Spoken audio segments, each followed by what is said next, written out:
Hi everyone.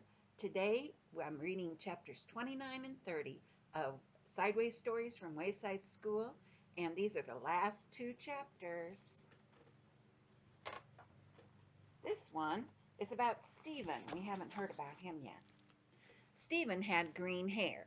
He had purple ears and a blue face. He wore his sister's pink dancing shoes and green leotards. The leotards matched his hair. He was all dressed up as a goblin for Mrs. Jewell's Halloween party. But unfortunately, it wasn't Halloween.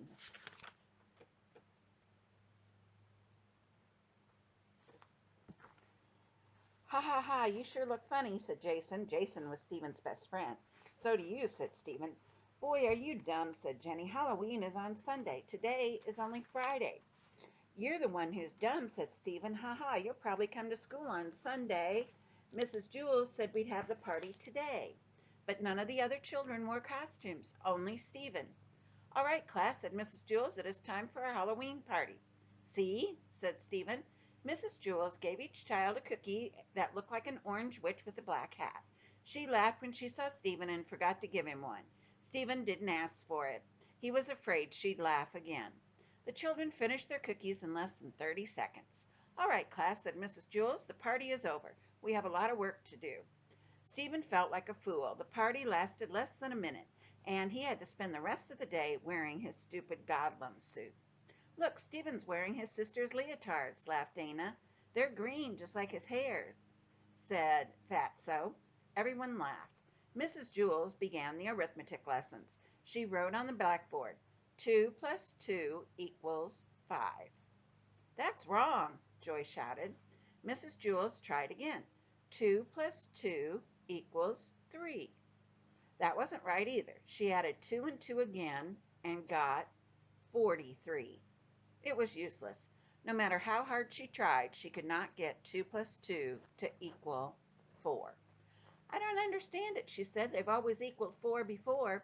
Suddenly, she screamed. The chalk turned into a squiggling worm, and she dropped it on her foot.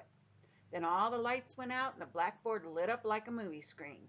A woman appeared on the screen. She had a long tongue and pointed ears. She stepped off the screen and into the classroom. It was the ghost of Mrs. Gorf. Mrs. Gorf ran her fingernails across the blackboard.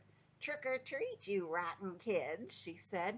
Now I'll get even with every last one of you. Where's Todd? Who is that? Said Mrs. Jewell.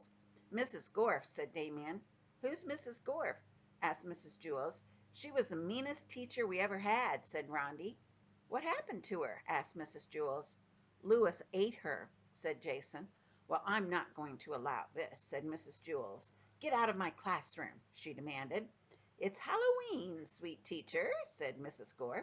Ghosts can go anywhere they like. I've come for a little class reunion. But it isn't Halloween, said Mrs. Jewell. Halloween is still 2 days away. I know, said Mrs. Gorf, but Halloween falls on a Sunday this year, so we are celebrating it on the Friday before. Stephen leaped up from his seat. See, I was right, he said. Today is the day we celebrate it, the Friday before. Mrs. Gorf proved it. He ran up to Mrs. Gorf. They all laughed at me and made me feel stupid because I was the only one who got dressed up. But they were the ones who were wrong. You and I were right. He put his arms around Mrs. Gorf and hugged her. Mrs. Gorf gasped and disappeared. The lights came back on. Mrs. Jewell picked up the piece of chalk from the floor. She wrote on the blackboard, 2 plus 2 equals 4. That's good, she said. When 2 plus 2 doesn't equal 4, anything can happen. All the children who had laughed at Stephen now called him a hero, but they told him to change out of his costume. So at lunch, Stephen went home, washed up and changed. He came back wearing blue jeans and a polo shirt. Of course, his hair was still green. It always was. And the last chapter is about Louis. We'll find out more about him. Louis had a red face and a mustache of many colors. He was the yard teacher at Wayside School. It was his job to see that the children don't have too much fun during lunch and recess. If you haven't already guessed, he is the one who wrote this book. On June 10th, there was a blizzard. Lewis was afraid that the children would have too much fun, so nobody was allowed outside. "Class," said Mrs. Jewls, "after you finish your lunch today, come back up to the classroom. You are not allowed outside." The children all went to the lunchroom. Miss Mush had made tuna surprise. They looked at it and then hurried back up the stairs. There was nothing to do. "Now, class," said Mrs. Jewls, "I know that you're all bored, but I have a special surprise for you." "I hope it's better than tuna surprise," said Mauricia. Mrs. Jewls continued, "Lewis is going to come up and entertain us. He will tell us a story. Now I want you all to be on your best behavior." Lewis walked in. "Are you going to tell us a story?" said Bebe. "Yes," said Lewis. "Well, it better be good."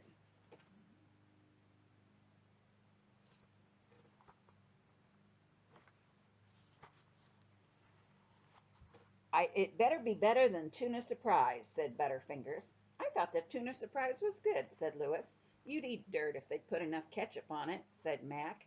"Hey, everybody, be quiet," said Todd. "Let him tell the story."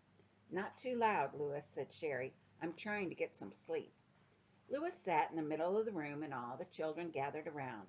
Lewis began his story. This is a story about a school very much like this one. But before we get started, there is something you ought to know so that you don't get confused. In this school, every classroom is on the same story. "Which one? The 18th?" asked Jenny. "No," said Lewis.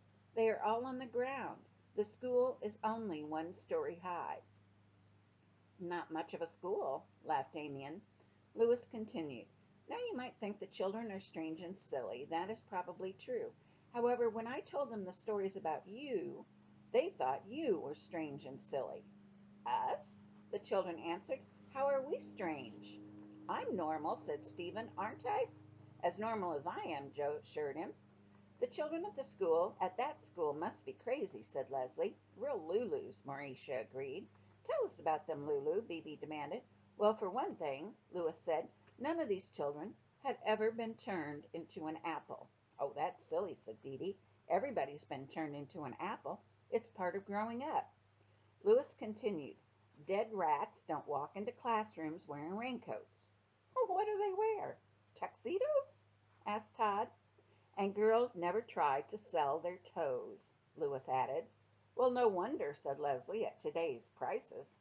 Lewis continued, "They don't trade names or read upside down. They can't turn mosquito bites into numbers. They don't count the hairs on their heads. The walls don't laugh, and 2 + 2 always equals 4. "How horrible," said Damien. "Oh, that's not the worst of it," said Lewis.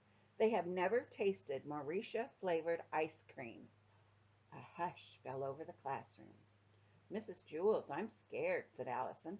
"Is there really a school like that?" "Oh, of course not," said Mrs. Jewls. "Lewis was just telling a story." "It's a good story," said Leslie.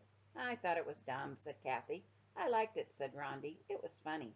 Mrs. Jewls said, "Lewis, it was a very interesting story, but we really don't go into fairy tales here. I'm trying to teach my class the truth."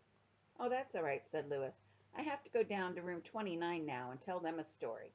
And he started out the door. "Class," said Mrs. Jewls, "let's all thank Lewis for his wonderful story." Everybody booed. The end. And that's the end of Wayside Stories, Sideways Stories from Wayside School.